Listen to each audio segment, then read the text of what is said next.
We interrupt this program for a special news bulletin. Throws toward the corner of the end zone. It is intercepted! Intercepted! The Ducks have the ball! To the end zone! Oregon! Mariota dives! Touchdown! They hand it off straight out! C.J. Burdell wins the game for Oregon! Inside the 10! A hat-trick, a touchdown from Justin Herbert! Howard's going to run for it. Time runs out, and that'll do it! Welcome to the Big Ten, Oregon! They storm the field at Autzen!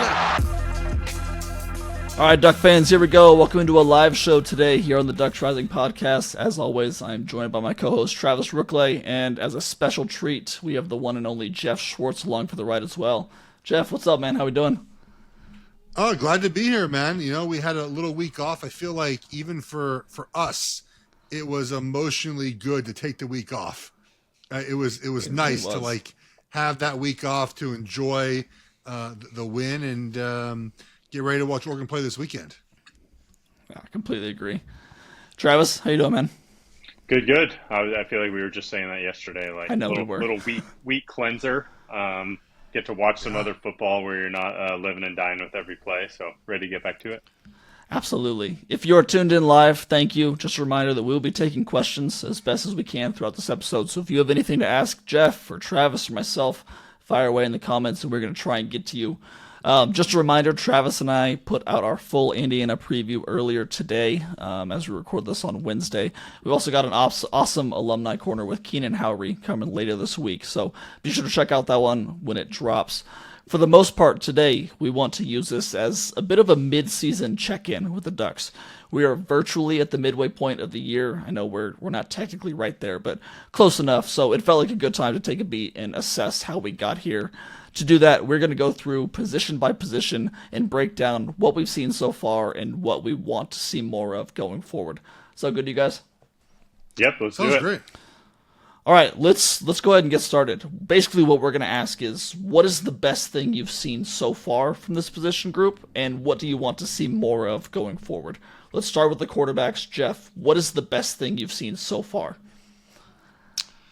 I mean, I think the best thing we've seen from Dante Moore is just making the right decision, right? Like the way the offense is set up, there are right decisions and wrong decisions. It's not a lot of sometimes like figuring out where the ball is going to go. It's a West Coast offense. It's supposed to go to certain places at the snap. And I mean, outside of that one throw against Penn State where he got fooled, and then the DN dropped all the way basically back. I mean, almost we saw Monday Night Football, Mahomes got fooled too, right? When Lloyd dropped out. You know, outside of that, it's just been so under control, right? And then, you know, in the Penn State game, they asked him to do a little bit more in the run game, which is not what he does well. It's not his thing, but you need 1 or 2 yards. It's a great way to get it. And so just to me, that's what I've been most excited to see. And I think he's completing nearly 80% of passes against zone defense, right? Just again, taking what the defense gives him. And, you know, that composure against Penn State, man, no false starts with the offensive line, no communication issues with anyone up front or with Dante Moore. He was just so under control. Travis, what do you think?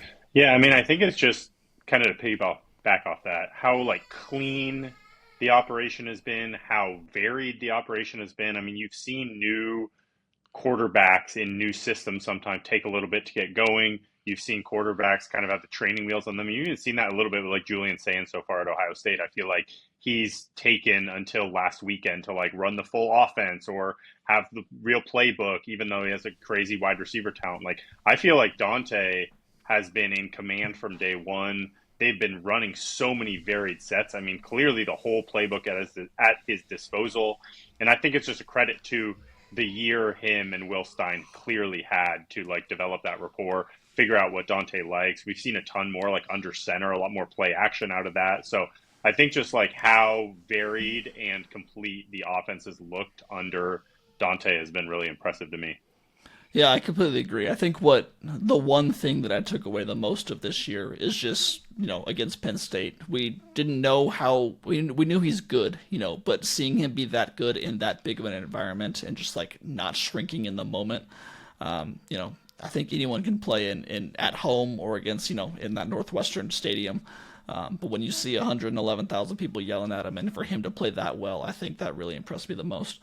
As far as running backs, Jeff, I'm curious what you have here. Yeah, just more. Oh, actually, Hill, wait, we didn't go back to what we want to see more of with quarterback.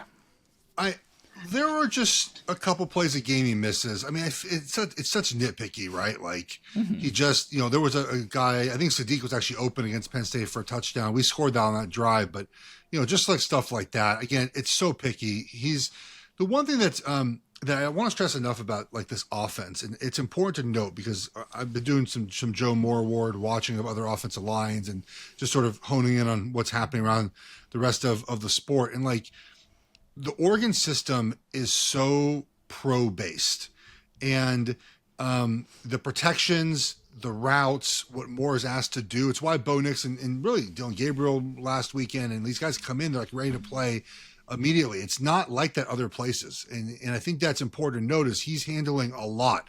He's doing the protections. He's the route. He's figuring out where guys are going. He's making checks. Like he's doing a full command of the offense. So I think just a continued mastery of that offense. Right. That's basically what I want to see.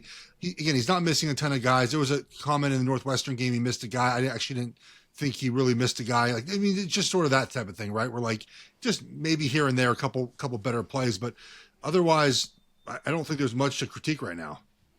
Travis, anything, or going on to running backs? I mean, it's hard. The level he's playing at, given his experience and everything, it's hard to be super nitpicky. I mean, there's been a couple like 3rd and 4th downs this year where we've been like short of the chains, or he's gotten a little jumpy in the pocket. I feel like where we've had actually a clean pocket and we've had the ability to, we've ended a drive early because of that. I don't know. I mean, when I'm thinking about quarterback and something I want to see, I would just love to get in garbage time a little more this year and see what Austin Novosad like actually looks like. Unfortunately, he was dinged up those couple games early in the year, and like with the way Moore is trending, I mean, Jeff, you're more plugged into this than me. I've seen a lot of mock drafts with him getting a lot of buzz this year, and if it results in us, needing Novosad to be the guy next year, I'd love for him to have a little more experience going into that. I hope he stays. I think the plan was always for him to stay, and it sometimes doesn't work out that way, right? I mean, you look at around the landscape right now. Look, Oregon's going to have to, essentially do what Ohio State did last year, to some extent Washington in 2023, and just say, hey guys, we're coming back for a title run. Like this, everyone's got to come back. It's hard to convince guys like Sadiq, I think, to come back, but maybe more, you can make the case that one more year of seasoning. Like you can make some of those cases, I think, for some of those guys. But yeah, I mean, look, he plays well this weekend against a good defense. He's going up the draft board again. It's just what the nature of the beast, especially when the other quarterbacks, Klubnik and Sellers and Nessmar just haven't been as good as advertised. Completely agree. Moving on to running backs, we said earlier, there's so much that we've seen. I mean, this group going 6-7 deep. What's the best thing that you've seen so far that you've liked the most? More Hill. Just continue to give the ball to Hill. I mean, look, it's kind of crazy, right? When Mekhi Hughes signed with Oregon, we were like, oh my God, like this guy. And I did a film review for you guys. I think I mentioned a couple of things that, just watching him, I didn't know if he was as fast as maybe we thought he was, but a very good runner, right? And it turns out just maybe doesn't fit the offense, but also we have these 2 true freshmen that are playing a ton. And I think one of the coolest things, by the way, is Davidson is used a fullback a lot. He's just butting linebackers up. It's probably why they give him the ball so much on the goal line. His reward is like, you block for us, we'll give you some touchdowns. And then look, and Noah's still good. Like Noah's still good. Lamar is very tough. He's good in pass protection. He's just, to me, can't be your primary running back. But I get why he's playing, right? Because again, the offense requires the running backs to be where they're supposed to be, to know who they're blocking, to get out in a route concept, to be part of it. So I just been impressed with their ability to roll through. It's very hard to rotate running backs and have any sort of rhythm, I think.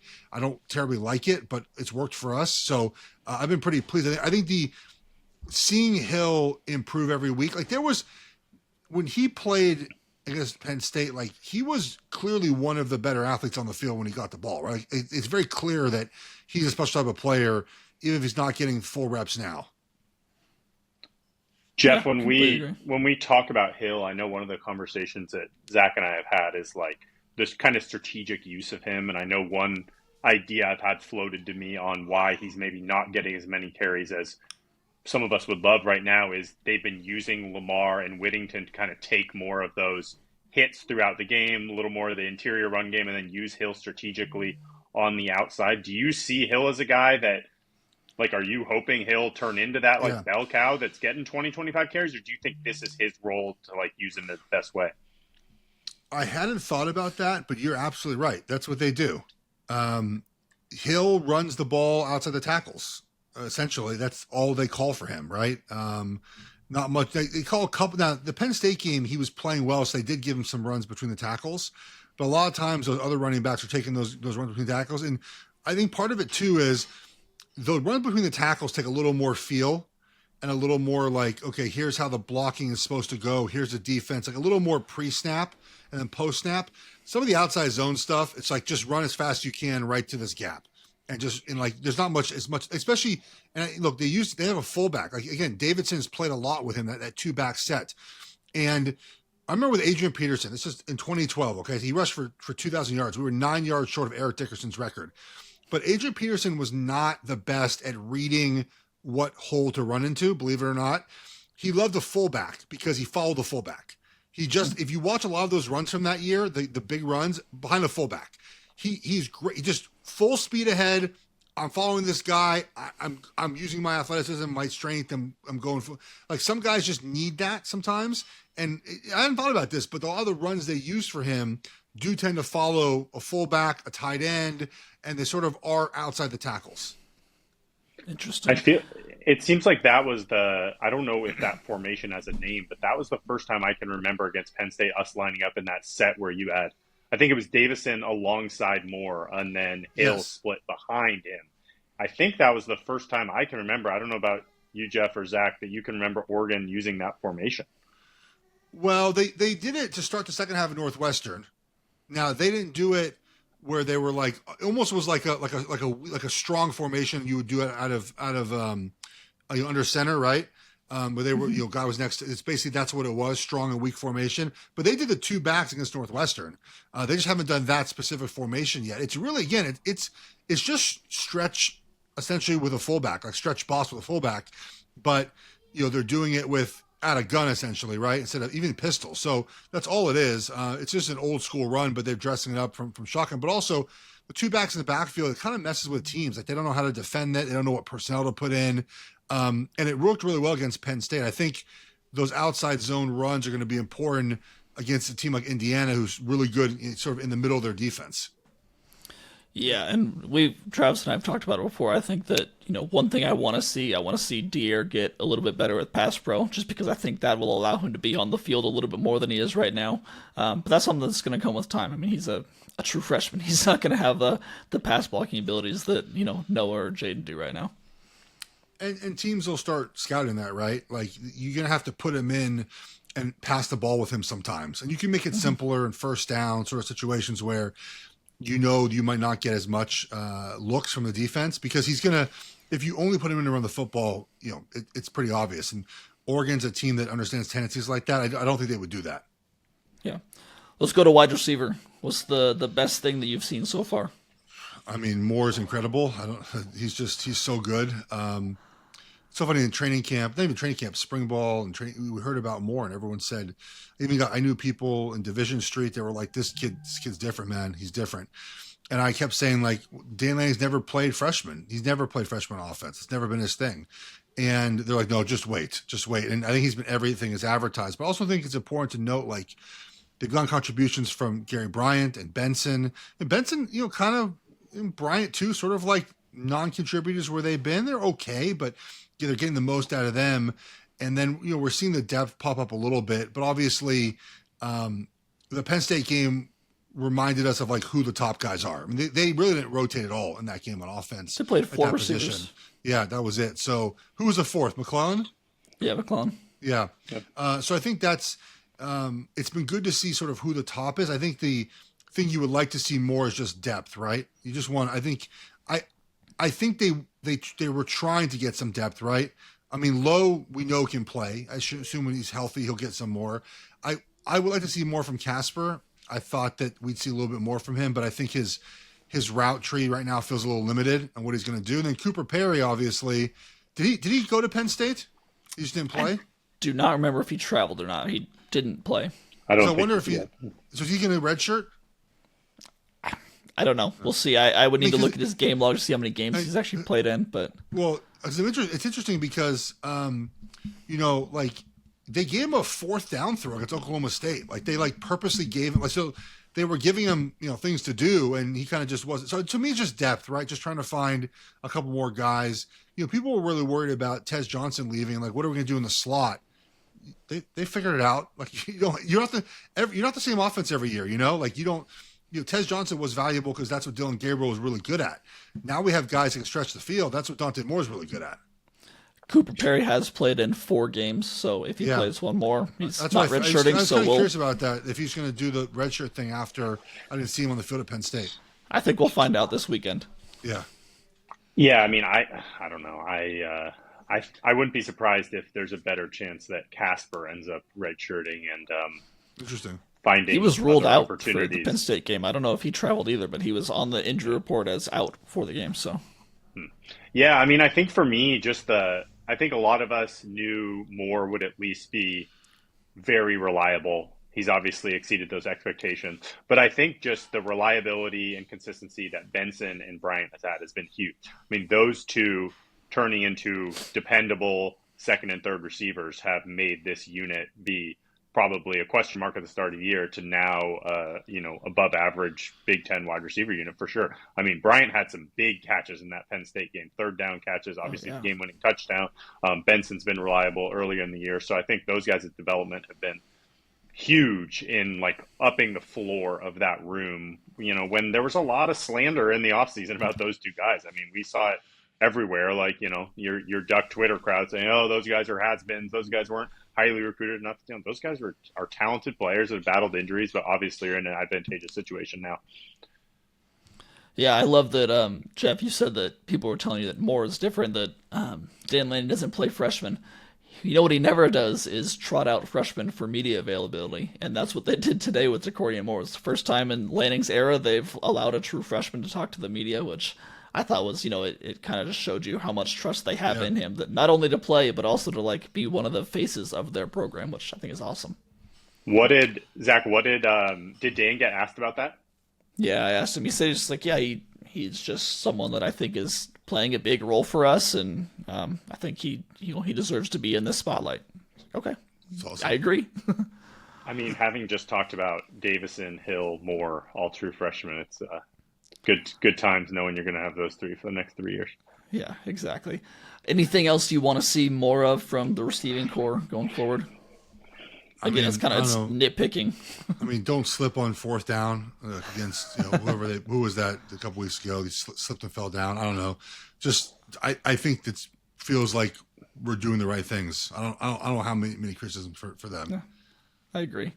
I wouldn't say it's like I need to see. I'm curious to see, kind of to Jeff's first point, who's going to be that 5th, 6th guy as the season goes, who you're bound at some point to have a guy get nicked up, dinged up, have to miss a quarter, if not a game. And who's going to be that next guy in the rotation after those first 4?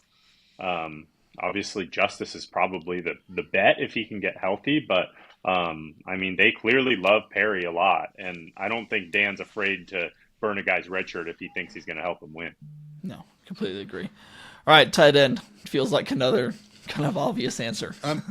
Well, it's so interesting because, I just want them to use the tight ends more, which is insane because they already use them a lot. So he doesn't have a ton of catches, but he's just an all-world tight end. I mean, he's as good as they come. Blocking, tackling, blocking, catching, run after the catch. I mean, all those things. And, Johnson's done a good job when asked to fill those shoes every now and then. Maybe you would say that you want to see a third. I mean, 83 is trying his best. I mean, it's just not those two guys, obviously. Yeah. And, even I don't even know 44's name. I probably feel bad about that. But when he comes, is that his name, Zach Grace? Yeah. When he comes in, he balls too, man, from that fullback position. Great blocker. When he comes in. Yeah. So I think right now those tight ends are wonderful. It's really hard to play 12 personnel. If you're a defense, you don't know to treat it as big or small. They do a really good job of moving them around and giving everyone different looks. And there's not much negative there. I mean, I think all the things that we know about Sadiq and how good he is we see every week on film. Yeah, I think they're like waiting for the opportunity to break out. And I think it could be this weekend given the matchup to like break out the true like 12 personnel and then just like hammer a team in that and catch them either if a team goes into nickel, run them to death with those two blockers. I mean, Johnson and Sadiq block like freaking tackles do.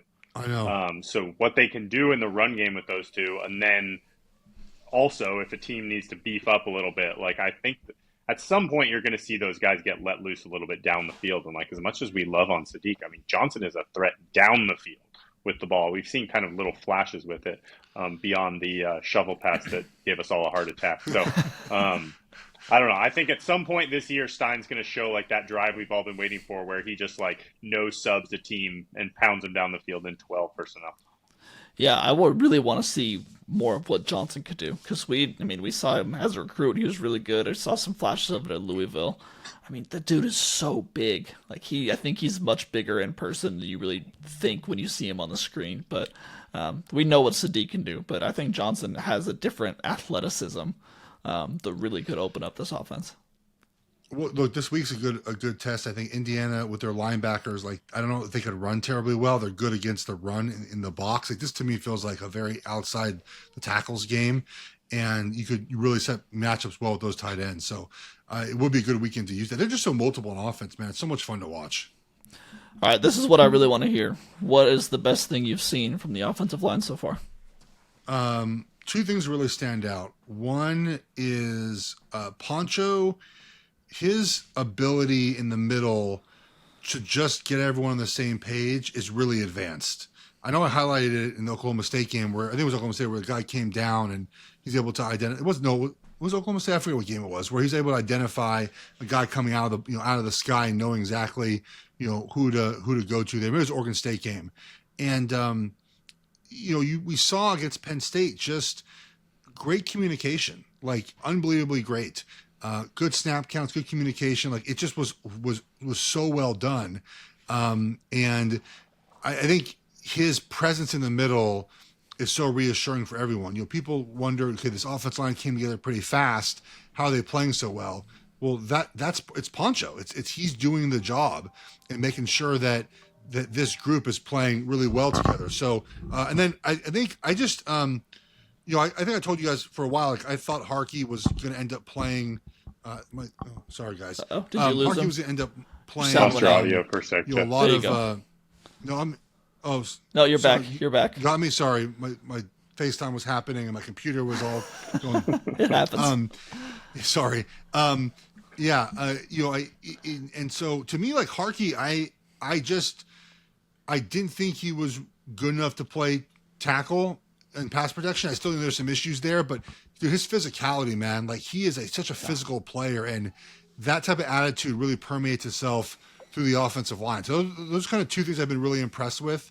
And the other thing too, I think, is that we can do many different things, and that's important, right? We can run vertically, we can double team, go straight up the field. We can go laterally, we can get out in space and do screens. And so the ability to do all those things really makes a complete offense.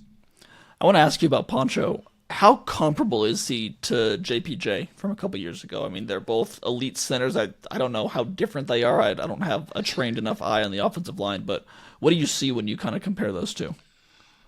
They're just not the same player. I mean, JPJ is like a massive human, like just tall and thick chested, and probably a better athlete than Poncho. Poncho just is a brawler, man. Like he just knows what he knows what he does well, and he focuses on doing that. They're not the same prospect or player. JPJ's, I think, just better. I mean, it doesn't mean Poncho's bad at all. I think JPJ is just a better pro prospect. Like Poncho probably does not have a long NFL career because of his size, but what he does on the field is so valuable for this Oregon offense. Geoff, we had a question earlier in the day that I thought you could answer better than me. I'm assuming you've rewatched the Penn State game. How did you feel like after the fact, like Harkey and World held up against those ends? I think it was about what I expected. There were some individual losses. Harkey got beat inside a couple times, but there's something going back to Dante Moore, man. Like, one thing that's important about quarterback play, that's like the next step in quarterback play, is knowing your outs when things go bad. And it felt like Dante Moore always knew his out. Like, he knew that if the pass rush came, I could go move here and find someone here, or move here and find someone. Because it wasn't like he didn't get sacked, but it wasn't like there was no pressure. He just was able to manipulate the pocket and know where that was coming from. Look, the thing with the World, man, I've been kind of surprised to see I thought he would be stronger. I knew there was questions on film. I mentioned those to you guys about it. And he's just not there yet. I think some of it's just technique-wise, a little sloppy sometimes. But he held up pretty well. Like, there was that one, it probably was holding, it wasn't called, it happens. Otherwise, he wasn't that bad. When guys try to take the edge on him, they just can't do it. So guys just run down his chest and try to get him out of position. The one holding he got, he tripped over someone. That was fine. It happens. I pulled the guy down as he went down too. But I thought we were fine. Look, the Penn State UCLA game means nothing to what happened in Happy Valley between Oregon and Penn State. Like, there's two different teams playing, right? And for what we heard about how good Penn State's defensive line is, it really did not affect the passing game at all for Oregon. So I think that's a plus for the tackles.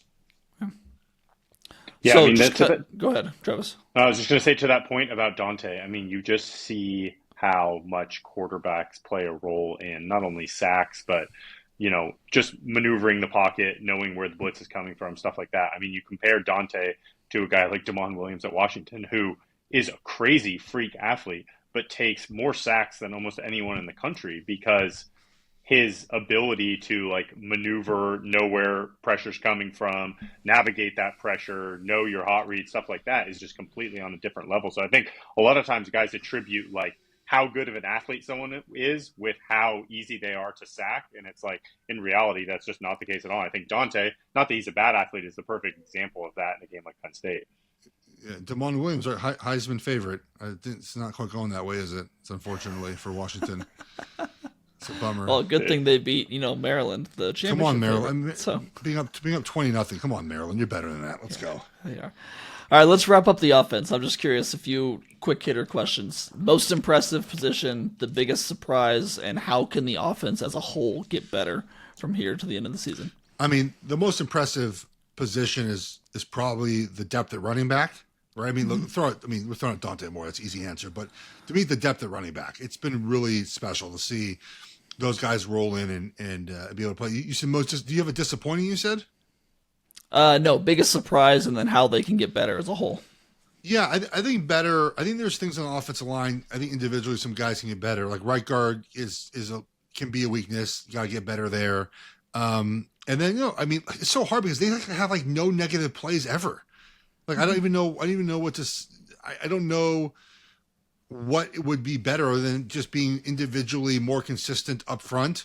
I think you mentioned sometimes Dante Moore might want to hang in the pocket a tad second longer. I don't know. We're so nitpicky. Yeah, maybe stop getting to 4th and 1 and just get it on 3rd down instead. That's what yeah. I would The say. diving, I'm a big fan of diving forward, not sliding for that reason. And the slide, man, they mark you where you start your slide. It's a long way further back than you think. Yeah. Yeah, I mean, it's tough. I think that we've struggled a bit running the ball in the interior against Northwestern and Penn State. Once again, it's nitpicky, but that was an issue we've had over the last couple of years that I'd like to see us clean up. I think that that's naturally a tough one because I think our best running backs just are better runners outside, like we've talked about. I think Hill and Whittington, their fit better is probably on the outside, so it's kind of a tough question to answer anyways, but I think that for your Lamars of the world, that's probably where he does a better job. I mentioned it earlier. I mean, I think just wide receiver was probably my biggest question mark when it came to the offense going into the year. So I think the consistency and just top 4 of those guys turning into reliable, dependable targets has been huge. What was the last one, Zach? How can they get better? Interior run game, I'll say. That's fine. We'll go with that. Let's go to the defense. I'm going to start with the interior defensive line. What's the best thing you've seen from this group so far? You know what it is? It's two things. The first one is Bear Alexander did not start week one. Mm-hmm. Like, I don't know if that was a wake-up call to him, but, like, he was a beast against Penn State. And the improvement from him, with him and Washington together, I think we're seeing, too, like, they're just more disruptive inside this year. They're the way we play those guys, we need to hold off basically the offensive linemen. And we've done that in the past, but now they're kind of doing that and being disruptive. Like they're causing issues with offensive linemen inside. So that to me just has been very impressive. They're keeping those guys off the linebackers, which did not happen in some of the games last year, and it led to some big runs. So I think I've just been impressed with the improvement we've seen inside from Washington, obviously, but also just Bear. I mean, that adds an element. He didn't start the first couple of games. He didn't play a ton in those first couple of games. It was a lot of Gray in Washington and who was the Green. So to me, I think the improvement of Bear Alexander is such a big addition. Mm-hmm. Just having four bodies there that are like huge dudes that are playing at a passable level. I mean, you get such a bigger like yield on your return when you have guys you can rotate there. I mean, the last thing you want to be doing is playing guys 50, 60 snaps on the interior. So I think you've seen from especially Bear, Green, Gray, because they've been rotating more with Washington more as a consistent guy. Like those guys have been in the, I don't know, Zach, you do the snap counts, but I feel like they're like 30 to 40 range, to where like you're saying, hey, Bear, like go wreck a few drives. We don't need you to be playing all game, just go wreak some havoc out there. And you saw what he could do against Penn State. So I think just like having four guys at that spot where you lose 3 NFL draft picks who are all like contributing at a high level, and somehow we're talking about this unit being possibly better.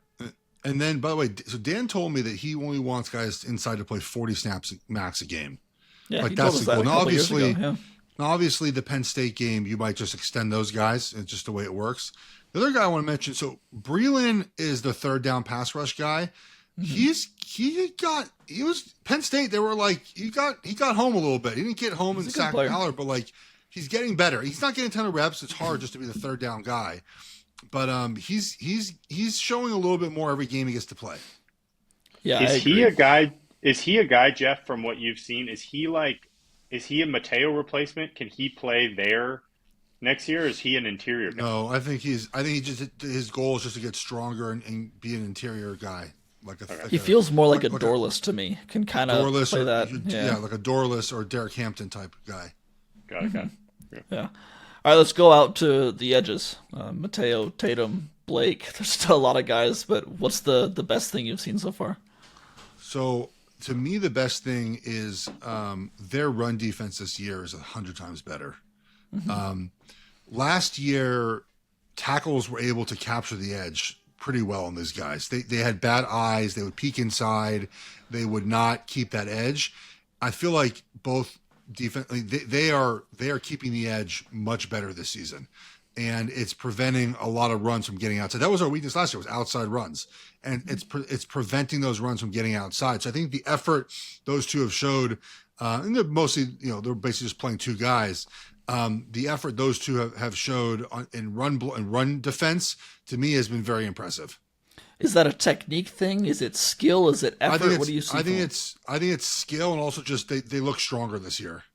Okay. I mean, it's their third year. Like they look more mature and they look stronger. They don't put a ton of backups in. I know Purchase plays a little bit. He's sort of a hybrid off the ball guy, on the ball guy. I mean, who would be the fourth D end? They've kind of gone Wyatt, the true freshman. Rushing plays a little bit. They've got Porter a little bit, Porter, rushing, yeah. So, but those guys haven't played much. Yeah, so those two dudes, man, they're studs. Well, and Tatum's ability to play the read option against Penn State, like when he awesome. He just kind of played both guys, and then it also tells you one. I think Aller's not as good as athlete as we think. Well, I think that's a different conversation, but I think we all agree there. Well, just to leave it on Penn State for a second, I think just you contrast the way that we look defending their like run game last year to this year, and it's night and day. But it's because of that edge. I mean, they just had the edge all day on us last year. Outside zone, that toss play they kept running, that's, jet sweep fake that they ran to death on us. I mean, they were running all that same stuff a couple weeks ago. Like, I vividly have it ingrained into my mind, but the way that Mateo and Tatum held the edge and defended it was just night and day. Jeff, where can they get better? I know an easy answer is like, you want to see more sacks, you want to see more pressure. Yeah, they haven't really been in a position where the quarterback's dropping back a lot. So where do you see? I mean, I think it's just the Indiana right tackles are going to have a problem this weekend. I think so too. Tudium is never going to be a great pass rusher. Is what he's going to win off effort. I think the only thing is I just want to see some young guys get some action, but you can't take these guys out. I mean, I think the depth is a concern. Like if one guy goes out, the depth there takes a huge hit. So hopefully young guys can get some action. I don't think they play bad when they get in though. So there's some juice there with these young guys. Yeah, completely agree. Linebackers, I think there's been it's surprising to me how thin this room is. They played 3 guys and that's it. But I think those 3 guys have been pretty solid. Again, I think linebackers are our biggest weakness on the team. Agreed. I think they're fine. Jackson just doesn't read runs very well. And I think Mixon's better. I don't know why Mixon doesn't play more. I'm obviously not I don't really know why. That's not my decision to make. And Betcher is what he is. He's going to tackle a ton, but he's not going to I was telling Dan Rubinson, I think you had Dan on last week. There were a couple plays in the Penn State game where if we just had a bigger middle linebacker, like a real one of these guys that we've been waiting to play. There were plays that Penn State would have been stopped on 4th down. Betcher's there. He's just not big enough to make those plays against an NFL running back, And so that I think is where our weakness still is on defense. But they do the right thing. They're not out of position. And look, the way that we pressure takes a lot of pressure off them. When you have a linebacker that's like Devin Jackson, he's super fast. He's a blitz guy. Just blitz him. Just have him create havoc and be fast and get on the edge. So, I'm surprised there hasn't been more development there. I know there were some young guys they liked. Williams had been hurt though, so they're fine. They're better than last year. Put it like that, which is a positive. I think this weekend will be an interesting test for them. Jeff, I don't know how many how specific you can get into it, but I know with Indiana, that RPO offense they like to run. I think that obviously hinges a lot at your linebacker play. So I think that those guys will be tested. And I think that Cignetti, being a good coach, I'm sure he notices the same thing we do with a guy like Devin Jackson and probably is going to try to identify him and go at him a little bit. So I know he's been dinged. I know there's been some injuries coming off the offseason. I think he had a somewhat limited offseason, but he flashed a lot last year. I mean, as you said, the athleticism is no question there, but there's a lot more than linebacker that goes into that. So just finding an opportunity for him to have success, whether it's as a rusher, like you mentioned, or otherwise. Yeah. But I think I trust Indiana's staff as a really well-coached team to identify that weakness of ours, just like we are. So I'm curious how those guys will look this weekend. Cornerback, the youth has been incredible. I think they've got a pretty good rotation. I just don't think anyone's going to throw in us all season. It's just not going to happen. This week we'll find out. I think they've got the best receivers. We'll see, but Mendoza throws the ball so quickly. It's just are they going to be able to hold up for 3 seconds? They're so long. Look, we're playing a ton more zone this year. It's very clear that I think it's a good adjustment by the team. We have to prepare to play Ohio State, and you can't play man coverage against Ohio State. So we're playing a ton of zone this year. And one thing we're doing is that 3 safety Tampa 2, which actually takes the pressure off the linebackers to have to read things in the middle of the defense, and it puts obviously on the safety to make the play. But I think our corners have just done a fantastic job, man. They're where they need to be. They all tackle well. It was a big tackle. Finney had a great tackle in the game on a 3rd down, I think, or 2nd down, a great tackle on one of the running backs against Penn State. They're just good, man. And they're fast and athletic, and they rotate a lot too, which is kind of nuts. But and they're tall. They're everything you want in corners. It's been very impressive to watch. It's a big difference when you're defense doesn't get beaten immediately at the cornerback position. Yeah, I mean, just the physicality that Finney and those guys defend the run with. I mean, Kennedy, even, he's a small dude. I mean, he's 5'10", probably 170, and he was shedding blocks against Penn State, making tackles on the edge. I mean, I think that's been another piece that's contributing to us being so much better defending the run this year.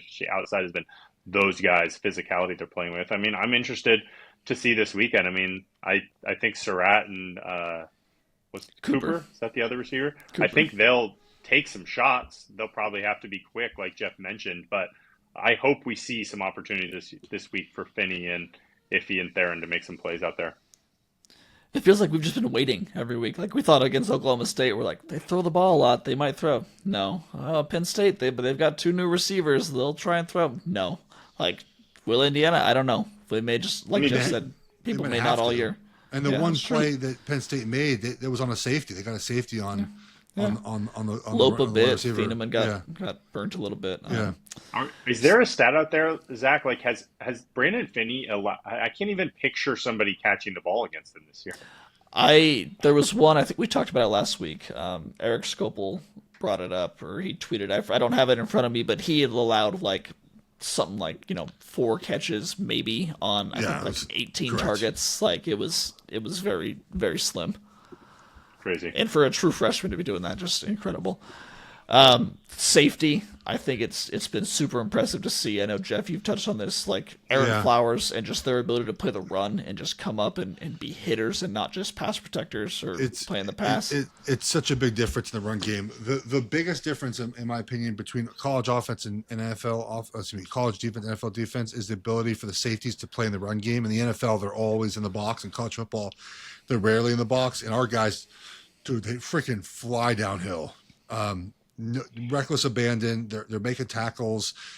Even when they run that Tampa, that safety Tampa, like those guys are playing middle linebacker essentially, making plays. And again, they're rotating. They play about 10 guys, right? And in that secondary, and every one of those safeties, man, is willing to tackle and make plays. And I mean, we haven't even been tested. Like no one's trying to throw the ball down the field at all on us. So we haven't really had to even see them in pass coverage. I think this weekend we'll get a bigger test of that, but. Again, they're playing a ton of zone, man. They're playing a ton of 2-high zone and just keep everything in front of them. And, part of it is like, I think Indiana will get yards between the 20s, but when you get inside the 20s, man, as the field condenses down and with the speed of our defense, you're not going to get a lot of points in the red zone against us. It's just going to be hard to do. Yeah. I mean, I think you got a slight flashback with Thieneman getting kind of beat over the top against Penn State the one time down the field. I mean, I think that's obviously been our weakness the last couple of years, was teams that could exploit us, out of the slot or with some speed guys down the field and getting matchups on safeties. So I know Indiana likes to do some of that stuff out of the slot as well. So I'm interested to see how our safeties and Kennedy kind of hold up when it comes to that. I mean, I don't know how anyone could be anything but happy about this group so far. And I think the implementation of that 3 safety look is just like another wrinkle in there. And I think you got guys that are obviously willing tacklers, physical players between those 3 who, aren't afraid to come downhill, but have shown so far they can hold up down the field. We just got to, ultimately we'll probably know in December how well they really hold up. It's such a nice change to have so much confidence in this safety position. I mean, all due respect to Evan Williams and Kobe Savage and guys like that, but it's different. Man, that's one of the best positions on the team, and I don't think you could say that since Javon Holland was here. Yeah, it's just different. Yeah. All right, let's wrap up defense. Same way we did offense. Most impressive position, biggest surprise so far, and how can they get better going forward? I mean, I think the most impressive position has probably been our corners. I mean, they've just been great. Biggest surprise has to be Washington, right? I mean, how well he's never really played, and to come in and play that well early on. And the improvement, I mean, look, I just think that rushing the passer with 4, I mean, that's always preferred to do that. And they can just continue to build on just being individual pass rushers, not having to bring pressure all the time. Yeah, I'd go. I thought Tatum had kind of maxed out who he was going to be, but I think he's taken his play, even though there's some physical limitations there. I think at times, I think his play has just been incredible. I think he's been a huge surprise for me, run game. even rushing the passer. Biggest surprise for me just has to be Finney. I mean, we heard about it in the fall, but it's like just insane what he's been throughout the year. And then I think just moving forward, we just need a third playable linebacker. I hope it's Devin Jackson, but whether it's, we loved what we heard about Braden Platt all offseason. He just hasn't been healthy. Yeah. Dylan Williams was hurt. I think Kamar Matudi still seems like he's not moving that well. He has a huge knee brace on. Like, I think all those guys have just battled injury, but we need someone else to step up there. I mean, God forbid Mixon or Betcher goes down right now. We're in a tough spot. Yeah, I completely agree.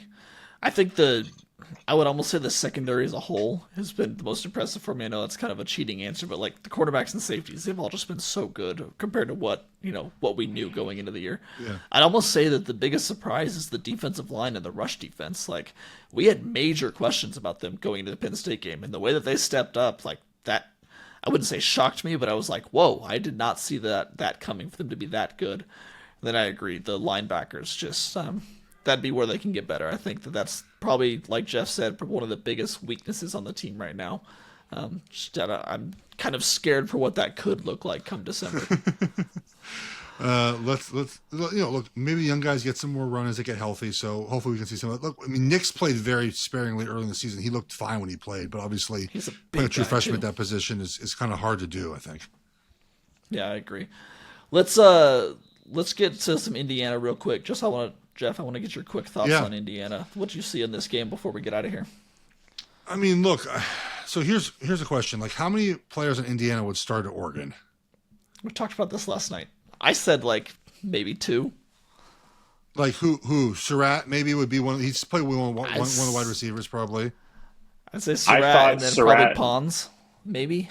I don't know. Even are you putting Pons over either freshman? So like, I think it's Kamara. Maybe Kamara.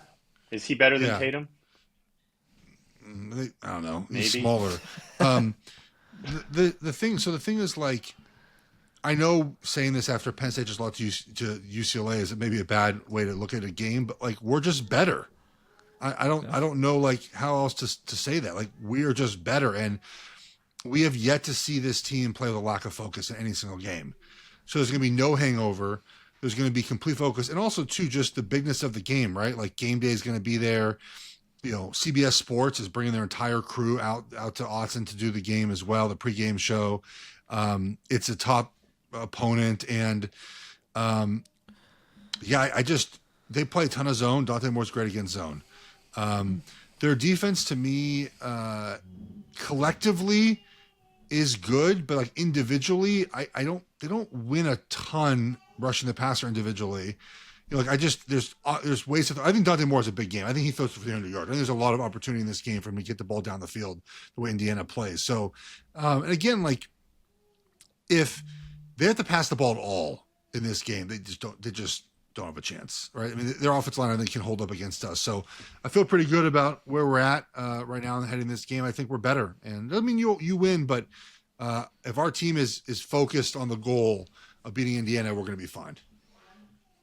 Geoff, I know people are worried about, given that I think he was an All-American last year, like Kamara is going to give World some trouble. But from my understanding, limited of offensive line, like, Kamara's a small dude. That's not the type of guy that would give World like problems with power.